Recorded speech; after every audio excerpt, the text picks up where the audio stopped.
Thank you. So a senior official at ICE just quit his job because he was told he was not allowed to enforce the law he was sworn to uphold. He joins us to explain what's happening in our government. That's straight ahead.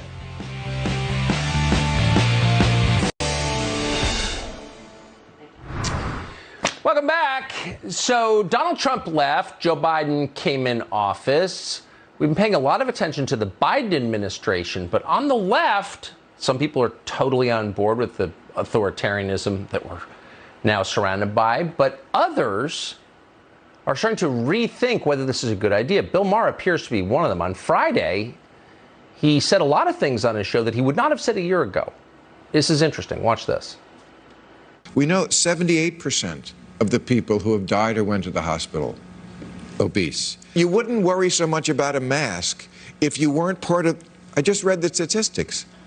4 out of 5 people who wind up dead, sure, this is the reason. I mean, I don't want a booster. Look, I never wanted the vaccine. I took one for the team.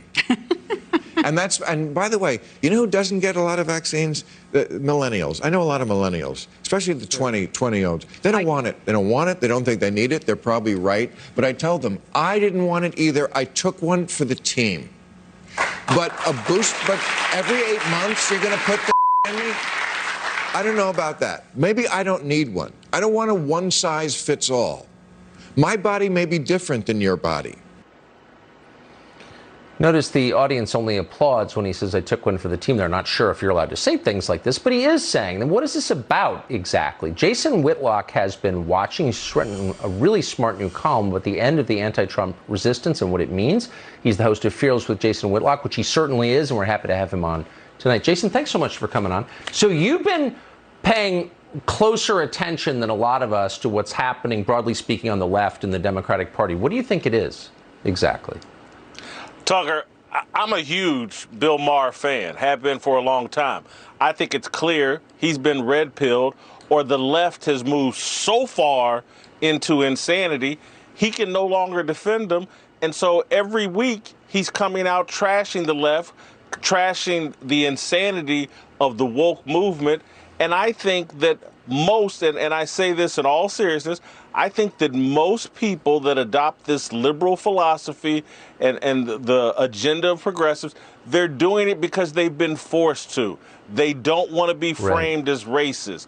They don't want to be framed as sellouts. I think Trump is the house of cards.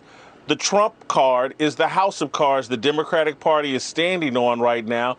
If you remove the house of cards, the Trump card is the house of cards the Democratic Party is standing on right now. If you remove Trump and force them to actually defend their positions and the things that they're doing in this country, they can't do it. And so Friday night, Bill's having a conversation about Afghanistan, and the lady from the LA Times, all she could say was, oh, it would be worse if Trump were in office. And Bill was like, how? I mean, that's not an answer. And it's ridiculous that their entire platform is, oh, it could be worse if Trump were in office. They got to come better than that. It's a fraud. I to some degree, I kind of wish like Trump would step aside so that everyone can see the fraudulence, and so that Bill Maher and other smart people, honest people, could start attacking the positions that are undermining and destroying this country.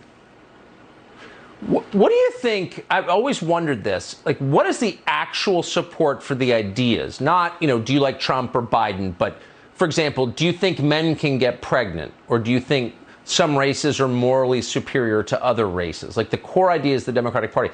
How many Americans actually believe that stuff, would you guess? I don't think 5% of America believes it, maybe 10%. Yeah. I don't know. Tucker, I'm going to say something that's difficult to unpack in this short amount of time, but it's what I truly believe. I think a lot of what the left supports is satanic. I'm just sorry. It's in direct objection to God and in direct objection to the Judeo-Christian values that were at the foundation of this country. And those Christian values are why we made so much progress in terms of freedom and humanity and the way we treat everybody. Yes, it was hard, but our Christian values compelled us to sacrifice our lives for the freedoms of other Americans, of slaves. And through the civil rights movement, our Christian values compelled us to take risks and fight for equality and the equality of opportunity for everybody. I see a lot of what's going on here I'm just sorry. I'm a man of faith. I was raised in the church. This stuff is satanic. That's what's at the foundation of a lot of this stuff. Well, I'm a pretty mild Protestant personally, but I completely agree with you, especially the gender stuff. When you say you can change your own gender by wishing it, you're saying you're God. And that is satanic. I completely agree. You know. Anyway, Jason Whitlock, Tucker, one of the few people who will say something like that on TV, and I appreciate it. Thank you, Tucker. I appreciate it. Thank you, Jason Whitlock. Well, a senior official at ICE just quit his job because he was told he could not enforce